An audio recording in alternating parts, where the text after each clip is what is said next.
Namaste. As part of the writings of Sri Aurobindo, today we'll take up Collected Works of Sri Aurobindo, volume 17. Now, as we know, 17 and 18 comprise Sri Aurobindo's writings on the Upanishads. Though he has written at places in Karma Yogin, he has written at places in his earlier writing, Bengali writings. Especially the Isha Upanishad, Sri Aurobindo started writing on the Isha Upanishad as early as 1900. And one of his first experiences was in England after he had read a translation of the Isha Upanishad, and he had a realization of the self in the mind, which much later he speaks about it. So, in fact, there are several drafts about life divine where he starts with one or half a phrase of Isha Upanishad and builds upon that. So, out of all the Upanishads, Sri Aurobindo regarded the Isha Upanishad, which is what volume 17 is about. Now it is into two volumes. Earlier in SABCL, we'll find the entire Upanishads in one volume. But now it's in two volumes, and I think it's a good thing, though there are many incomplete drafts, but they are really fascinating and worth reading. Some of his early writings on when he speaks about the life divine, when he speaks about creation, all this is there. Even as incomplete drafts, they are very fascinating. So now we have two volumes on the Upanishads, main volumes. One is volume 17, which is Isha Upanishad. And the second is Kena and other Upanishads. So, as we know, Upanishads has two meanings. The traditional meaning is Upanishad, to sit below. Below where? At the feet of the master. And to sit below also means with a state of humility. You don't go to a master saying, I know, but let me see, test your knowledge, see what you can tell me. So Upanishad, by its very nature, used to be transmitted by the guru to a disciple. That was the whole way of the Upanishad. And its other meaning, which Sri Aurobindo says more in like is the accurate meaning, is a secret place where you enter into a secret place, the secret sanctuary of knowledge. That's where you go. So you go into the heart of the inner being, the inner truth, the core of knowledge. So Upanishads have long been regarded as a wonderful literature, Vedantic. They are the Vedanta. So they are the end of knowledge that is contained in the Vedas. So in other words, the quintessence. Vedas are a huge body of literature.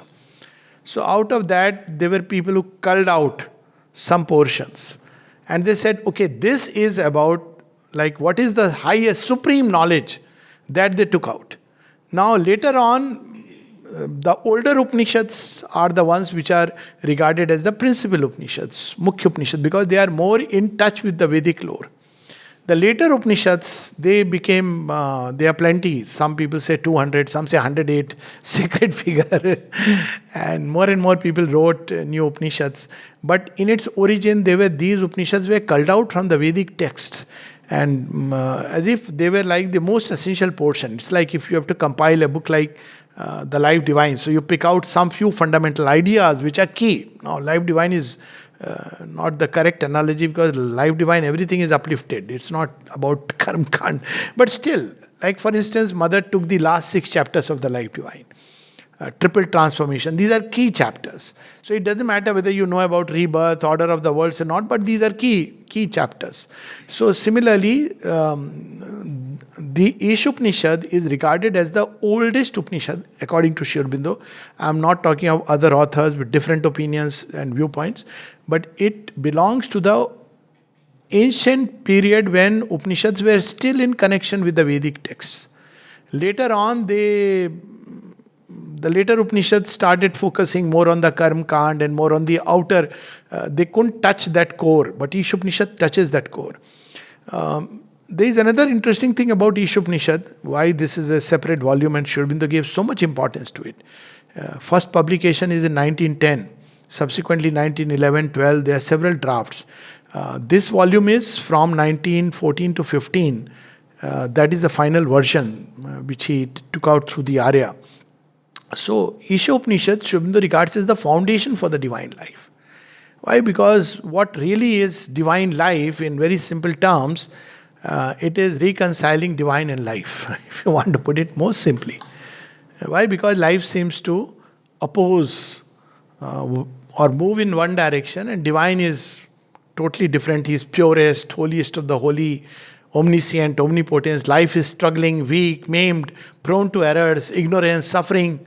Divine is all Ananda. He is pure existence. Life seems to be constantly running here, there, and everywhere and finding nothing at the end of the day. So, this Upanishad is one of the boldest, not one of the boldest of Upanishads. And even if one doesn't read any other Upanishad but just reads Isha Upanishad, it's enough to know the core of Vedantic thought, especially because it gives us the clue to reconciling the opposites. And it doesn't just take up opposites like life and world and God. It takes the extreme of these opposites and then it reconciles, giving us the reconciling thread and how they are placed, juxtaposed to each other. So this is the beauty of this Upanishad, and one of the shortest, just about 18 shlokas, and in that 18 shlokas it has poured in a whole world. There is a viewpoint, I forget now whose viewpoint, but I do believe that if all the rest of Indian thought literature is gone, now I'm talking of before Sri Aurobindo's coming, and just Isha Upanishad remains, it is enough to resurrect the Indian civilization. And I would add just the first sloka or the first movement, first word of the first sloka, quarter of the sloka, can save life, can save a civilization. This is the power of the Upanishad. Of course, it is a subject of a whole workshop. And still it would be less. It's this Isha Upanishad. Ish literally means the Lord. So, who is the Lord? So, it speaks about the Lord. It speaks about life. It speaks about world. It speaks about man in the world. It speaks about action. It speaks about knowledge. It speaks about oneness. It speaks about multiplicity. It speaks about the Lord in all His purity and the law of life, that we want to know what should be my way to act in this world. All this in one single 18 verses Upanishads is amazing.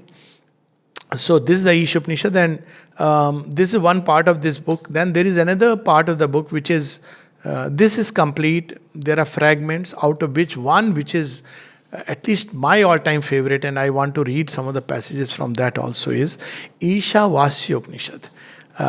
It used to be available as a separate booklet. Now it is not there. And here, typically in the way of the Upanishad, Isha Upanishad or Upanishads, there is a guru-student dialogue. Apparently, this was written for Bhavani Mandir when people will come.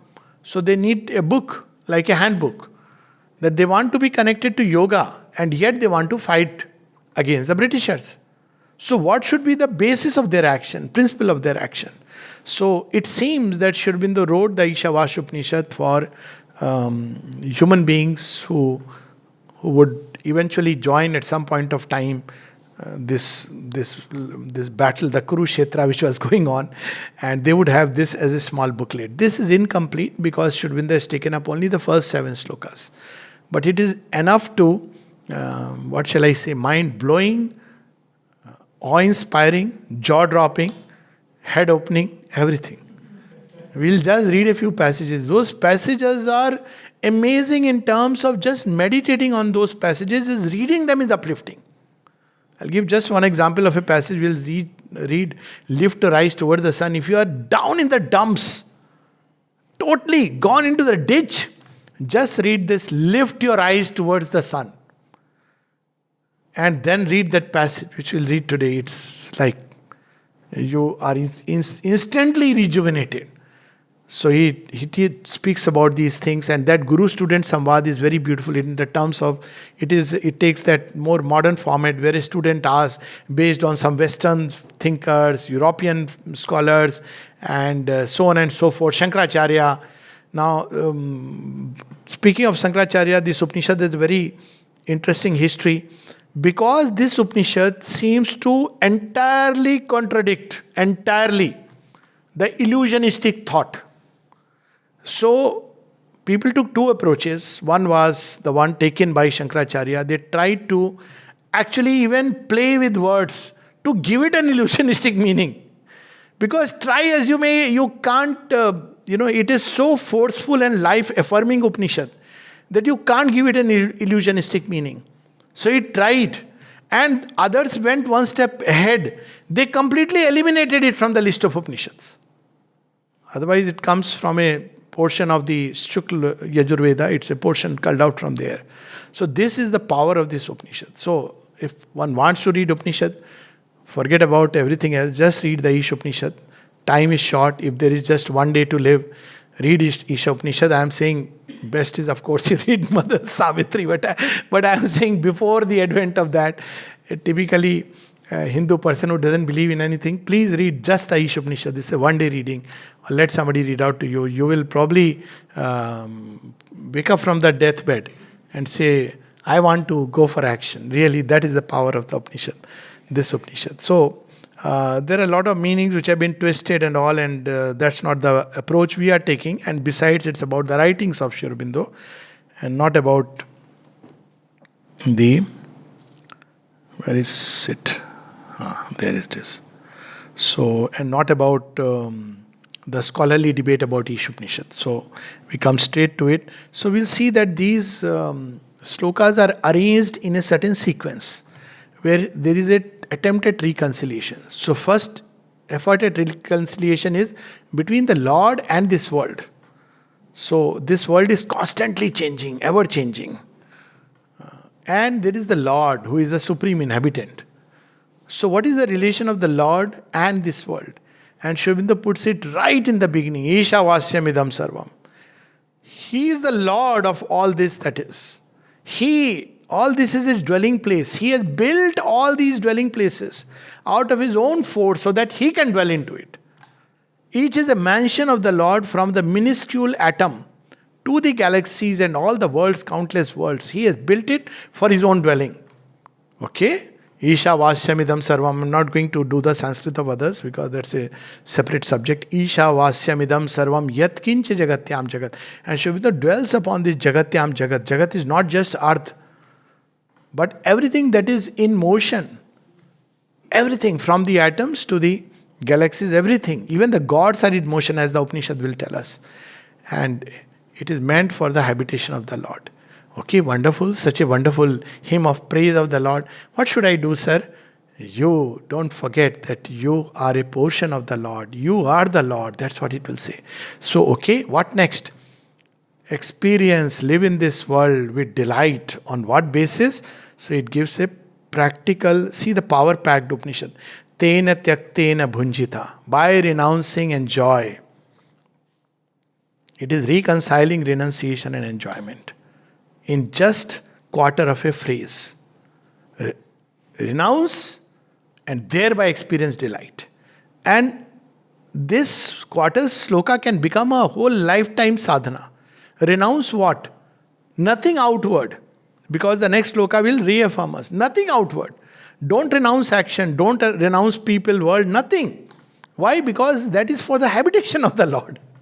Lord is inhabiting it, so how can you renounce what the Lord has accepted? So what is to be renounced? Renounce the egoistic standpoint and the desired self. These are the only two things to be thoroughly renounced, expelled from every little corner of a being. Wherever one smells the ego, throw it out of the window. Or call the Divine Mother to throw it out. Wherever you feel desire, why? Because desire is a limitation. See, what do ego and desire? Delight is the natural state of our being, because deep within we are the Lord. And it's so true. You see children, till parents and till society and till the schooling system corrupts them.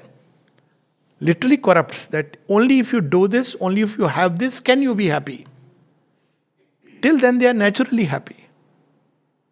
But then, of course, what happens? Somebody gives them maybe a Bible, somebody gives them some money, somebody gives something else. Oh, you are bhuke-nange, you are so unhappy. But nobody gives them the principle of life, which can truly liberate us. And from that point it starts, that you will give you money. So you are actually corrupting the consciousness.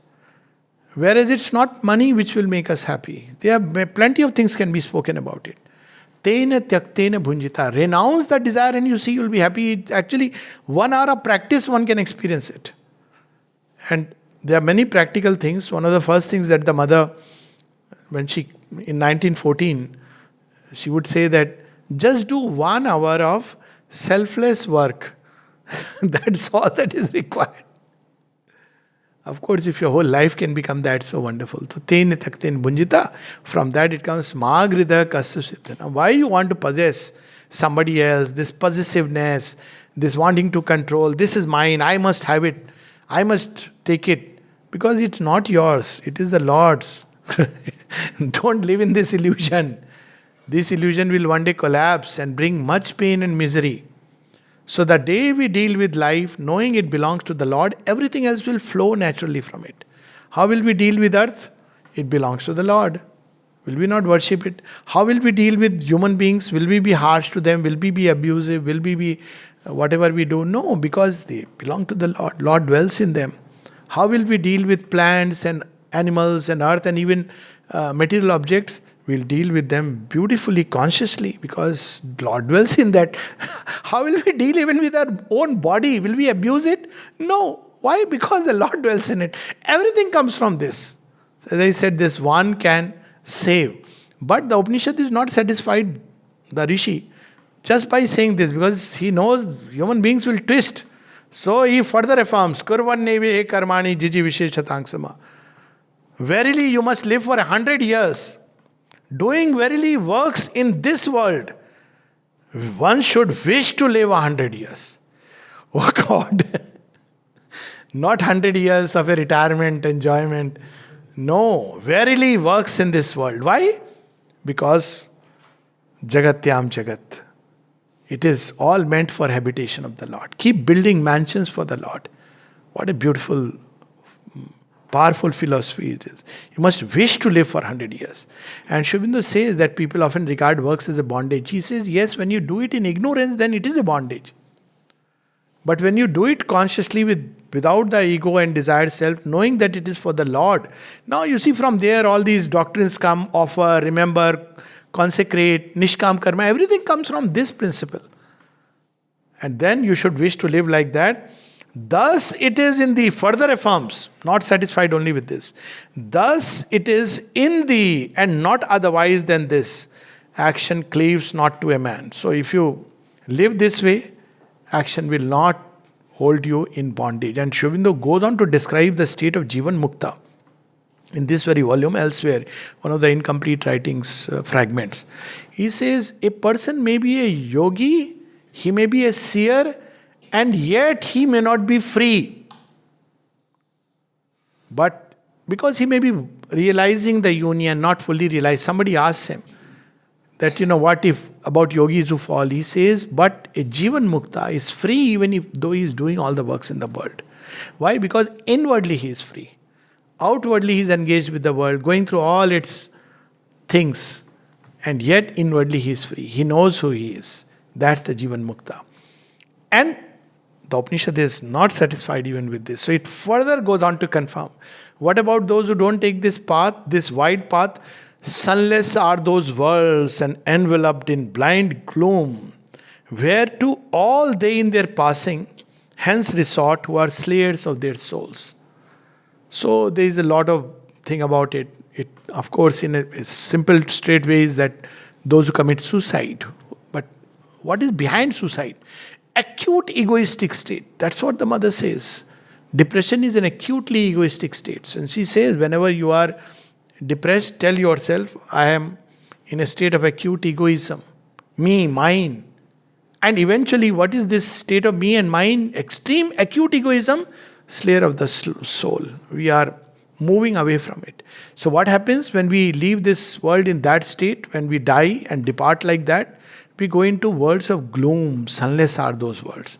So it affirms life. It gives the principle on which life, we have to live, and how life can grow beautiful, and how life can grow, full of delight. Once, I think someone had remarked in the Western literature that, the entire works of Indian thought can come in one shelf of the European library. So one could say 1/4 of shloka of Isha Upanishad will be heavy when you weigh the entire library of all the thought. What a life-affirming thought it is. And the principle he gives, the basis he gives, what happens after death, what happens when you lead an acute egoistic life, you will go into a series of depression because you're living only for yourself, and ultimately it will lead to perdition and fall. So this first movement sets it's like, an opening batsman, to use an analogy, comes and starts hitting sixes right on the very first few balls.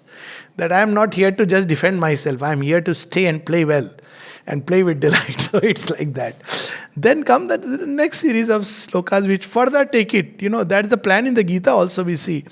But the next two slokas, where he speaks about one unmoving that is swifter than mind. Now you see, this is the paradox. Movement and the stable basis. First is renunciation and enjoyment. Lord and nature. God and creation. Reconciled. And then comes that movement. And as he writes in Savitri, force one with unimaginable rest. So how can the two be reconciled? Normally we alternate. So how is this stable basis of this world can be reconciled with the world which is constantly in motion? And here it comes, not only the world, even the gods who are running the world are also in motion at the behest and call of him who exceeds them. So one unmoving that is swifter than mind. That's in Kena Upanishad, it comes as a story that even the mind cannot reach him. So he's stable, but he's absolute.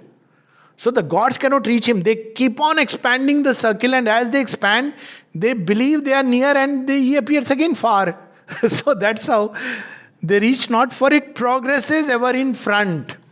That even supramental realization, the mothers say that this is for us for the moment, because we'll make a complete transition from life in ignorance to life in knowledge, which makes a world of difference.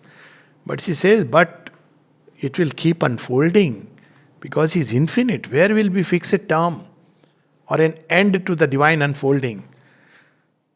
That standing passes beyond others as they run. It's not that he is moving, but he is beyond. He is beyond by his nature, he is beyond. You just cannot catch him. That's how, Kabir would put it, that सात समुद्र के मसी करो, लेखनी तब बन रही, धरती तो कागज करो, हरि गुण लिखा ना जाए. You cannot. You can use infinite names and words and qualities and descriptions, yet you cannot write everything about him. So he is always ahead. In that, the master of life establishes the water. There is the origin of life. There is the origin of creation. Look at this. Sri Aurobindo, of course, gives it, goes in great detail of this word, Matarishwa. That is where life and creation emerge from. There he has established the master of life. How beautiful this three words are to meditate upon. Who is the master of my life? The master of life. And see how life changes. The master of man and his infinite lover. He is close to our hearts, had we vision to see. We are lost in the pride and the pomp of our passions. We are bound by our thoughts where we hold ourselves free. Thoughts also move in circle. The gods will move it, but yet he will be beyond. So he is beginning to reconcile that. How he reconciles it? There, that is the origin of life and creation. So it's not like this movement is cut off from him. He is the one who is the origin. Not just the origin. This is of course very lyrical and poetical. My Sanskrit is not so perfect, so I don't feel like, spoiling it, but just look at it. Tade jati, tannay jati, taddure, tadvantike, tadantarasya, sarvasya yad tadu, sarvasya asya bahiyat. It's so lyrical, this entire Upanishad. Even to read it is so beautiful. And Sri Aurobindo says, now he further reconciles. Oh, so he is there and he is the origin. Rest is auto. No, sir. That moves and that moves not. He who is moving all this, that moves. He describes all he loves, all he moves, all are his, all is he. So he's not just sitting there and things have originated. So it further goes on to affirm that moves and that moves not. That is far. And the same is near. So that we don't start saying, okay, he's the origin of everything. Far up above, absolute is somewhere out there. No, sir, He is also near. Nearest of the near. That is within all this. And that is also outside all this. So this way it reconciles the Lord and nature. So when we become one with the Lord, we have to become in totality one with, we have to be in this creation as the Lord is in this creation. By joining with Him, by living with that consciousness, the principle has already been given in the beginning. Then come these 3 shlokas which speak about, which further qualify it. Okay, He is there and this is creation and He has entered into creation. There is a hint here. But then these 2, particularly which Sri Aurobindo's favorite, I am told in one of his conversations, he spoke to Niruddha that when in Alipur jail he used to walk between the cowshed and the place where prisoners were making things. He was allowed some time to walk. So he would often walk with these shlokas of these 2 shlokas of the Upanishad in his inner being, constantly repeating itself. What were these 2 shlokas? Yastu sarvani bhutani atmanyevanu pashyati sarva bhuteshu chatmanang tato navijugupsate. Look at the power in this. But he who sees everywhere the self in all existence. So we have to live like that. Everywhere there is the one self. And all existences in the self. Shrinks not thereafter from aught. Who will shrink after that battlefield here, there? He drives in the car and strikes in the spears. Why will you shrink? From where you will shrink and where you will go? Where you will escape? Nothing is outside the Lord. This tendency that this world is somewhere here, Lord is there, so escape from there. Where and how can you escape? Because all is within the Lord. This entire creation, this emergence, this collapse, everything is happening within His consciousness. And He is near us, far from us, near us. And the beauty is, He who sees everywhere the self in all existences and all existences in the self. Will we ever hate somebody? Will we ever be angry with anyone? Shrinks not thereafter from aught. So powerful this is. This was the original yoga on the basis of which men like warriors like Bhishma, Arjuna and the great warriors of old, Kshatrates, that's how they lived life. They didn't shrink from a battle which was rightly or justly it had come their way. Nor they shrank from life. If you read that poem Rishi, another very favorite poem, what Sri Aurobindo says in the end? Manu says there is a deluge and there is an ice age and everything has vanished. We'll do it in 2 talks, there's no problem. The next will be Isha Upanishad. So what does Manu say? Manu asks, I see nobody and I have the wide dominion. What do I do? So he says, shrink not from life. So he asks, but you are sitting there meditating. He says, yes, I have gone through all the worlds, met all the gods. Oh, is he Brahma? Is he Vishnu? He says, no, he is still beyond. After everything, he says, what do I have to do? You give me that final knowledge. He says, we are but sparks of that fire. Shrink not from life, shrink not from love. Love men, love world, love God. What a powerful whole thing, that toward the end. So he says that, but where will I find him? Because he says, find him here upon earth. At the end he says, find him here upon earth. This is what he has made for himself to establish himself. Find him here upon earth. And it closes with wonderful, that passage. But here he puts it like this, that he who sees everywhere the self in all existences and all existences in the self. The one self. In us too, Krishna seeks for love and joy. In us too, Shiva wrestles with the world's grief. My rival's downfall is my own disgrace. I look at my enemy and I see Krishna's face. How beautiful life would become. Do we need moral doctrines after this? Love your neighbor, love your this thing, love. Why? It is all that and much more is there. Why only neighbors? What about distant galaxies you have to start worrying? No. And that love is so wonderful. It's not like lovey-dovey wala love. That love that also he'll explain. Shrinks not thereafter from aught. Now he further, he is within and everything is within him. Means what? He is within my body and my body is within me. But my body has these cells, my body has fingers. What about these things? What are they?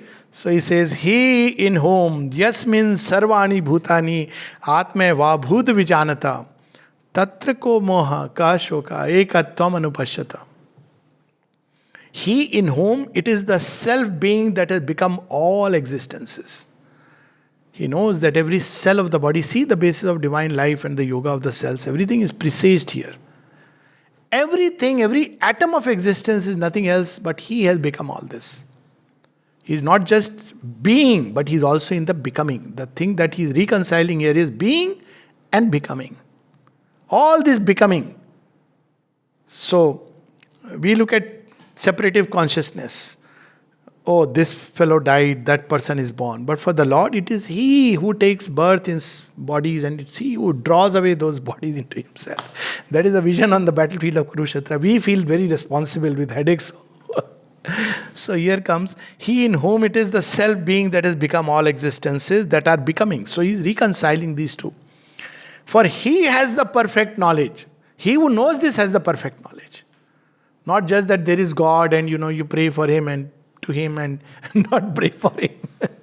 Pray to Him and He, will one day, dukh ki dunya hai. One day He will come, open a door and take you up. But this too it is He who is here. How shall He be deluded? Tatra ko moha ka shoka ekatvam anupashyata. When shall he have grief who sees everywhere oneness? Okay. So how did this becoming happen? So the next sloka explains that. Sloka 8. It's a bit difficult Sanskrit, so I'll just read the English part. Look at it. It is he that has gone abroad. It is that wisdom of old, pragya, prashruto, purano, that has gone into this world. Can't we see it? Everything, how order has come out of an indeterminate chaos. It is he that has gone abroad. Now he is further qualifying it. Look how this Upanishad is building step by step, taking us closer and closer to the ultimate truth. It is he that has gone abroad. Not that he is there and in absentia, 6 days he created a world and 7th day, okay, I take leave. He has become this world. And the mother says, I had to wrestle with this idea because I was born with this conception that, God is there and this world is here. And he says, even Sri Aurobindo, because of the Western education, had to fight with this idea. Lord is there and this is the world. But in Hindu thought, always it is the Lord has become the world. So if you want to change the world, become one with the Lord. That's the way to change the world. So it is he that has gone, because then we know what is the will. That also will come. It is he that has gone abroad. That which is bright, bodiless, without scar of imperfection, without sinews, pure, without sinews, pure, unpierced by evil. So he's describing who has gone into this world. What is this consciousness operating behind all the anomalies of life? Behind the good and the evil. What is that consciousness? So it is saying, it is pure, the seer, the thinker, the one who becomes everywhere. The self-existent has ordered objects perfectly according to their nature from years sempiternal. In his consciousness, all is self-existent. That has to realize itself through the becoming. Because the divine perfection is hid inside everything, therefore we seek that perfection outside.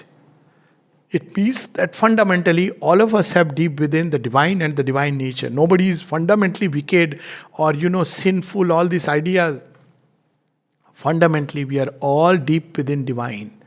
In the becoming, he is unfolding himself through forms that he makes and which are drawn away by his force, nature, Matarishva. So through his own force, he is making this creation and absorbing back, building more and more perfection because he is that. Is there an end to that perfection? No, because it's an eternal unfolding. There are grades of perfection. The animal world is perfect within its limits. The human, perfect within human limits. But human beings are born to carry this human perfection to a divine perfection. But divine perfection is not a static thing. Achha chalo abar aaram karte hain, let's rest and relax. But that unfolding will be delightful. Then comes these again, further, 5 shlokas where the Upanishad again reconciles.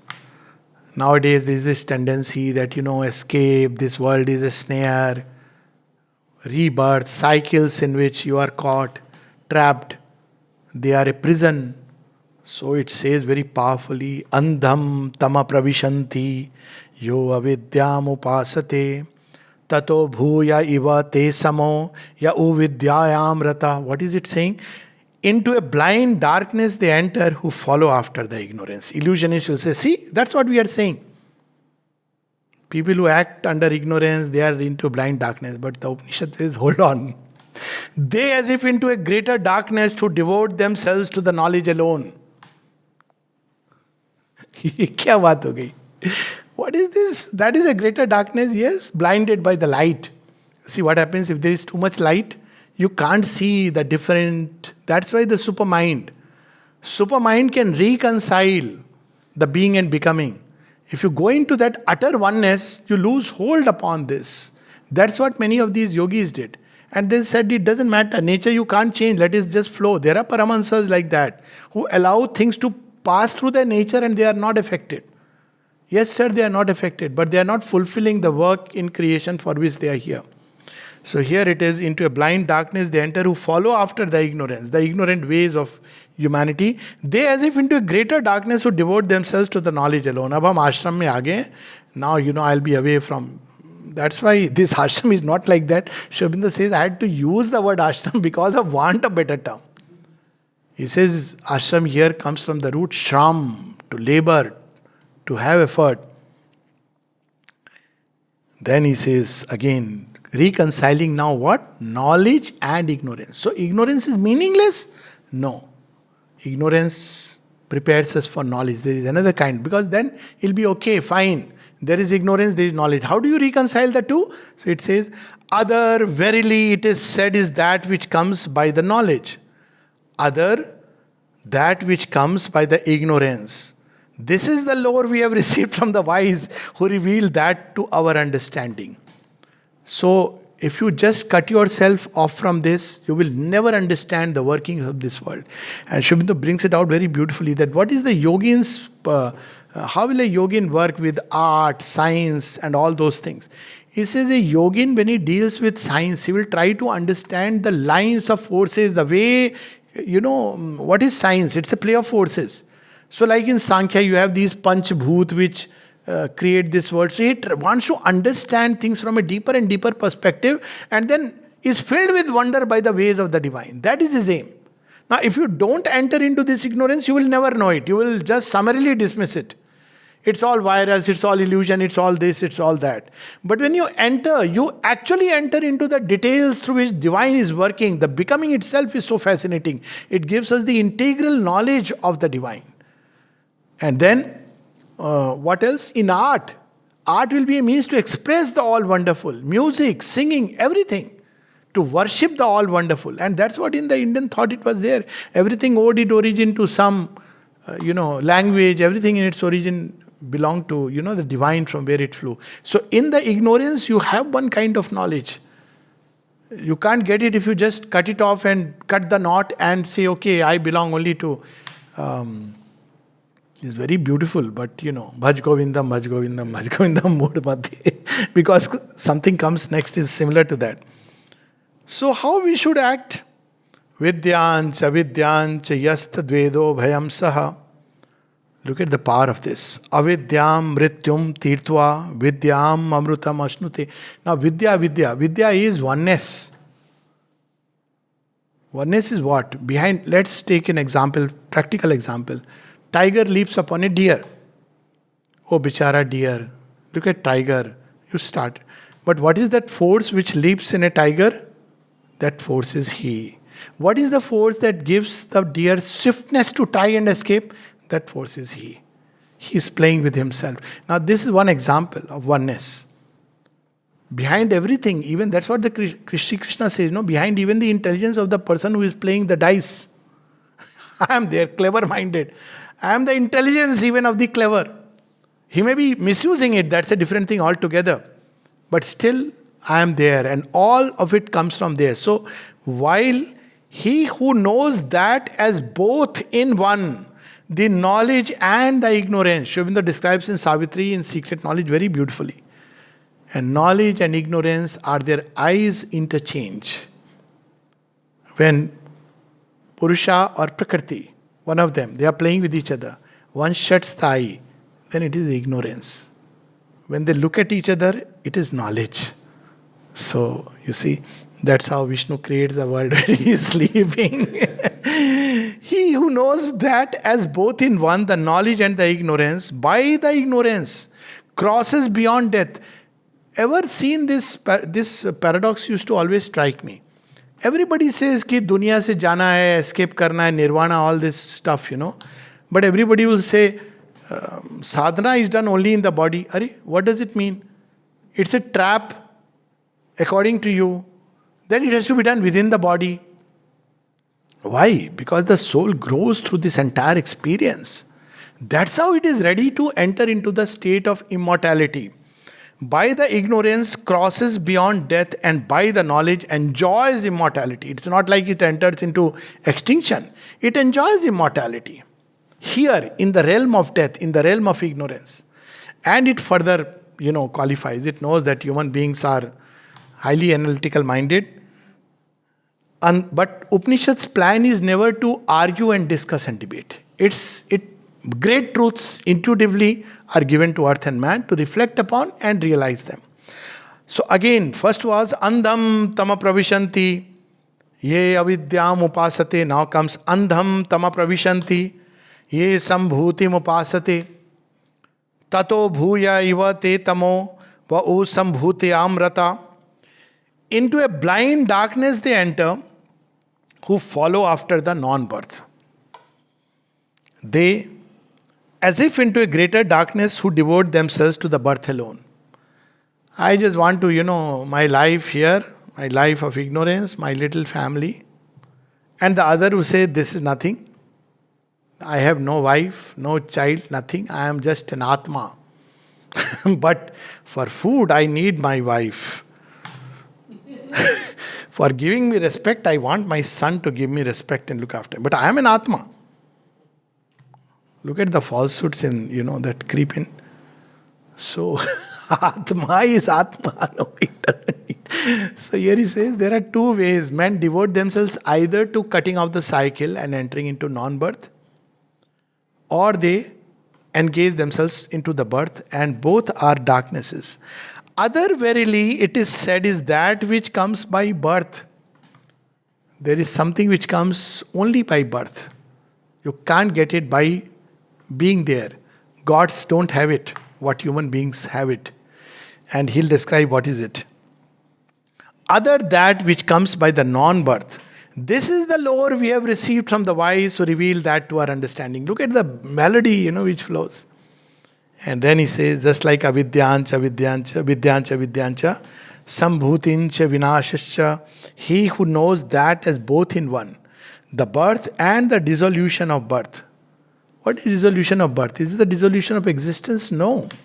It's just a changeover of the mode of the one existence.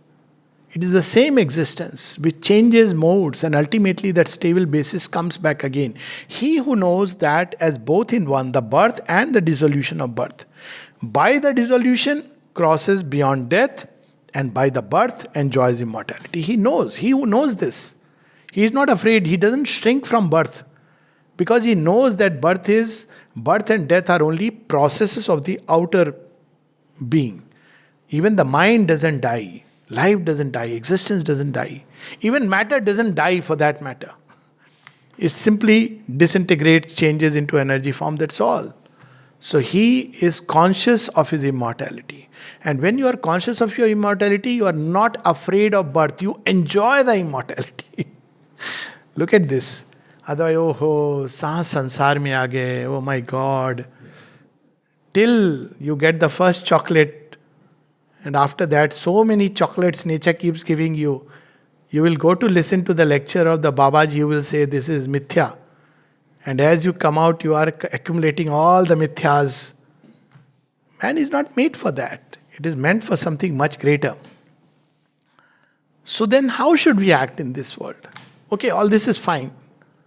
What should be the principle of living? Now the Rishi invokes the higher truth. It's not a moral code, it's not a social conduct, it's not a religious principle. But something else, that which has impelled this creation, I must be one with that. Then only I will know what I should do at each moment. Because that is how the whole thing is built up. There is the divine who has become all this. So now I have to act. Now comes the problem, okay, all this is understood. Yet I have to act when I am born. How should I act? By becoming one with the divine. Not just one with his static poise, but by the dynamic impulsion of truth. In our yoga, we'll say, become one with the divine will. By the Agni, with the Agni. So here, this famous one, Hiranmayena patrena satya syapihitam mukham tattvam pushanna pavranu satya dharmaye drishtaye. The face of truth is covered with a brilliant golden lid. Right now also it is that which is moving, but there is a lid. So because we can't bear that impulsion. So it is through nature. It's what, nature, how does it act? By moha. But the original is maya, the original impulsion of truth, the dharma. Dharma is not just the eternal bedrock of existence, but also the impulsion in things. The true impulsion, not the false impulsion, not the crookedness that comes in with ego and desire, but dharma. So the Rishi says, the face of truth is covered with a brilliant golden lid. That do thou remove, O fosterer. You are the one who is anyways nurturing us, fosterer. But hidden behind. He is like the father who has given the ATM card, use it whichever way. ATM card has limited money. After you have finished, he says, okay, get back. I'll see how you spent it. Based on how you spent it, I'll give you the next ATM card.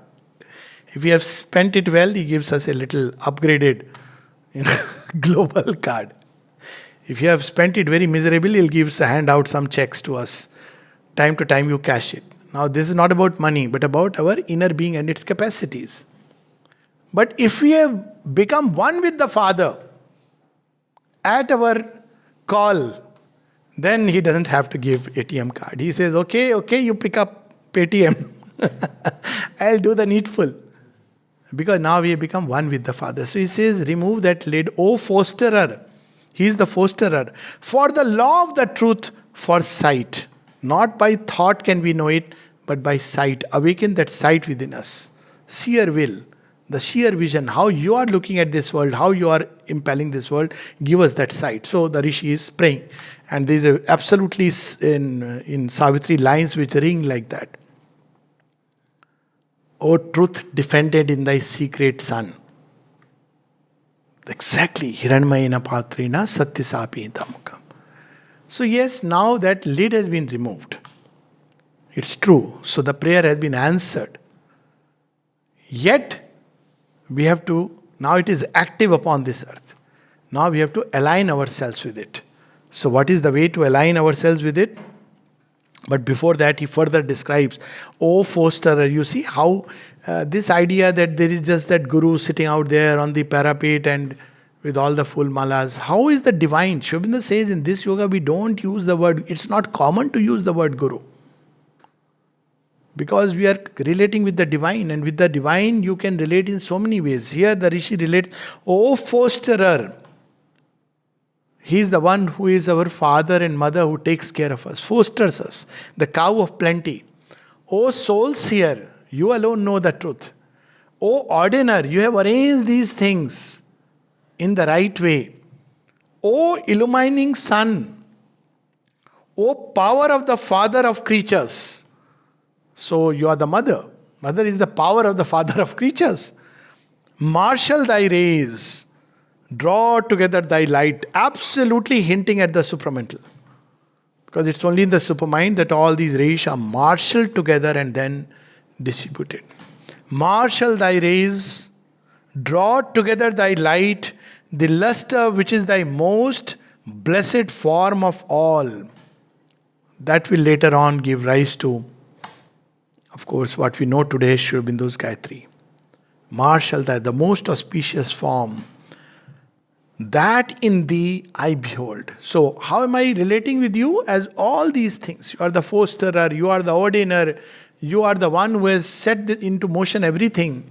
You are the power of the father of all creatures, Prajapati, and I am invoking your presence in my life. And then it takes a very bold step. That in thee I behold.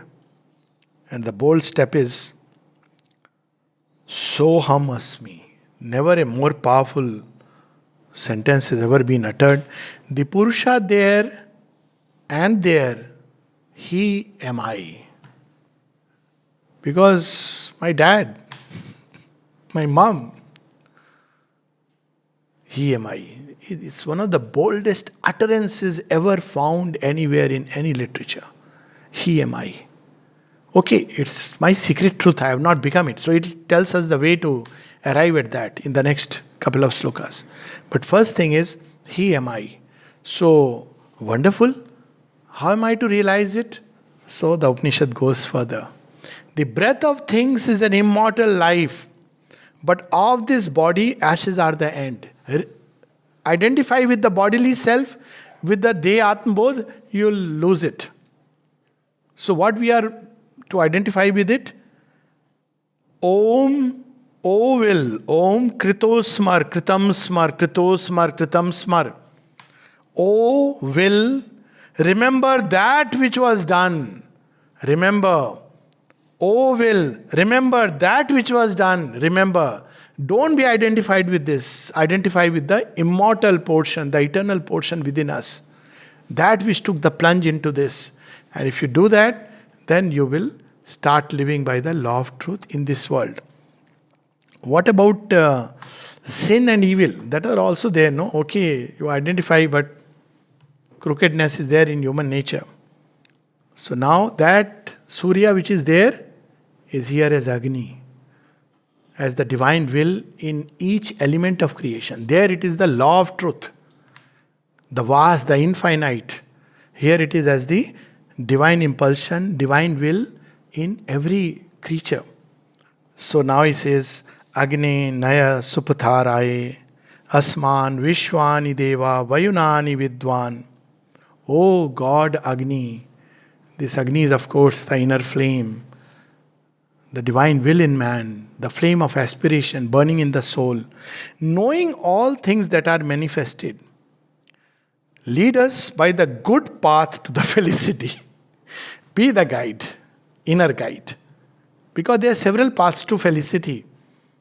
The Asura takes the path of conflict and wrestle. At the end, he too has felicity. How?